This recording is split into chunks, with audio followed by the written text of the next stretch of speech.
তো ইতিমধ্যেই কিন্তু দেশ জুড়ে সিএএ আইন কার্যকর হয়ে গেছে। ইতিমধ্যেই এই নিয়ে অফিসিয়ালি বিজ্ঞপ্তি প্রকাশ করা হয়েছে ও নিয়মও কিন্তু প্রকাশ হয়ে গেছে। গাইডলাইনও কিন্তু প্রকাশ হয়ে গেছে এবং ওয়েবসাইটও কিন্তু চালু হয়ে গেছে। আপনারা লাইভ ওয়েবসাইট দেখতে পাচ্ছেন। কালকে থেকে কিন্তু সারা দেশে সিএএ কার্যকর হবে এবং আপনারা অনলাইন আবেদন করতে পারবেন। আর আজকের এই ভিডিওর মাধ্যমে আপনারা দেখতে পারবেন সিএএ ফর্ম ফিল আপ কিভাবে করতে হয়, কি তার ওয়েবসাইট রয়েছে, পাশাপাশি সিএএ বিজ্ঞপ্তিতে কোন কোন নিয়ম দেওয়া রয়েছে, কারা কারা এর জন্য আবেদন করতে পারবেন, আর বিজ্ঞপ্তি কখন প্রকাশ করা হয়েছে, কোন ওয়েবসাইটের মাধ্যমে আবেদন করতে হবে, ডিটেলস স্টেপ বাই স্টেপ আপনারা ভিডিওর মাধ্যমে দেখতে পারবেন। তাই ভিডিওটি শুরু থেকে শেষ পর্যন্ত অবশ্যই দেখবেন। ভিডিওটি ভালো লাগলে লাইক করবেন, চ্যানেলটিকে সাবস্ক্রাইব করে পাশে রাখা বেল আইকনটি প্রেস করে নোটিফিকেশন অল করে রাখবেন, সবার সুবিধার্থে ভিডিওটি শেয়ার করবেন। তো চলুন শুরু করি। তো ইতিমধ্যেই কিন্তু সিএএ এর যে নিয়ম, সেই নিয়ম কিন্তু প্রকাশ করা হয়েছে, অর্থাৎ অফিসিয়ালি বিজ্ঞপ্তি কিন্তু প্রকাশ করা হয়েছে। দেখতে পাচ্ছেন অফিসিয়ালি বিজ্ঞপ্তি। এটা যেহেতু হিন্দিতে প্রকাশ করা হয়েছে, আমরা দেখে নেব বাংলায় কি হচ্ছে, অর্থাৎ এই বিজ্ঞপ্তিতে কি লেখা হয়েছে, কারা কারা নাগরিকত্ব পাবে, কিভাবে ওয়েবসাইটে আবেদন করতে হবে। তো এটাকে আমরা মিনিমাইজ করে নিচ্ছি। মিনিমাইজ করার পর আমরা এটাকে বাংলা ট্রান্সলেট করে নেব এবং দেখে নেব যে এই বিজ্ঞপ্তিতে কি বলা হয়েছে। তো পাশে আমরা অরিজিনাল বিজ্ঞপ্তি রেখেছি এবং সাইডে কিন্তু আমরা বাংলা ট্রান্সলেট করে নিয়েছি।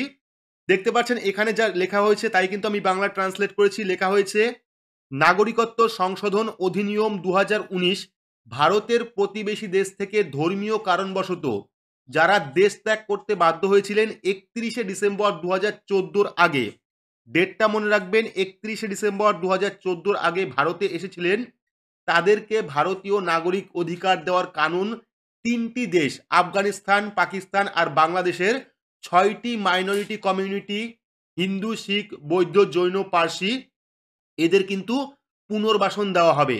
বছরের পর বছর অত্যাচারী শরণার্থীদের সম্মানজনক জীবন দেবে নাগরিকত্ব অধিকার থেকে, তাদের সাংস্কৃতিক সামাজিক পরিচয় রক্ষা হবে, সাথে আর্থিক ব্যবসায়িক সম্পত্তি কেনাবেচা অধিকার সুরক্ষিত হবে। নাগরিকত্ব আইন নিয়ে অনেক ভুল ধারণা ছড়িয়েছিল। সিএএ এর মাধ্যমে ভারতের নাগরিকত্ব দেওয়ার আইন, অর্থাৎ সিএএ হলো ভারতের নাগরিকত্ব দেওয়ার আইন। কোনো ভারতবাসীর নাগরিকত্ব যাবে না, অর্থাৎ কোনো ভারতবাসীর কিন্তু নাগরিকত্ব কারা হবে না এই আইনে। সে যে কোনো ধর্মেরই হোক না কেন, অর্থাৎ যে কোনো ধর্মেরই হোক না কেন, সে যদি ভারতে বসবাস করে তার কিন্তু নাগরিকত্ব বাদ যাবে না।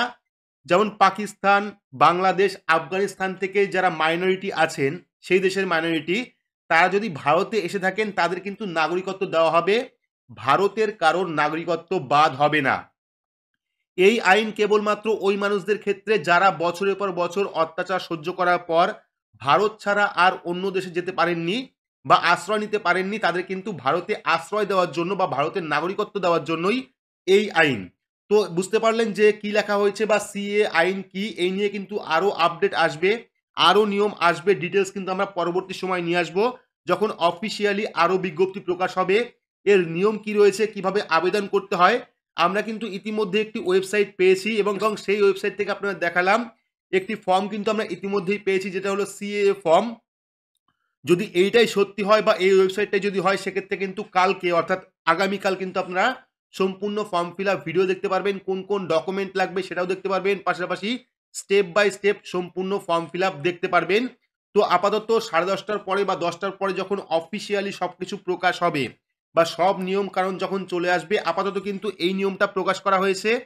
আপনারা যে নিয়মটা দেখতে পাচ্ছেন এই নিয়মটা কিন্তু আপাতত প্রকাশ করা হয়েছে। আরও কিন্তু নিয়ম আসবে বা যদি কোনো ভুল থাকে সেই ভুল কিন্তু সংশোধন করা হবে।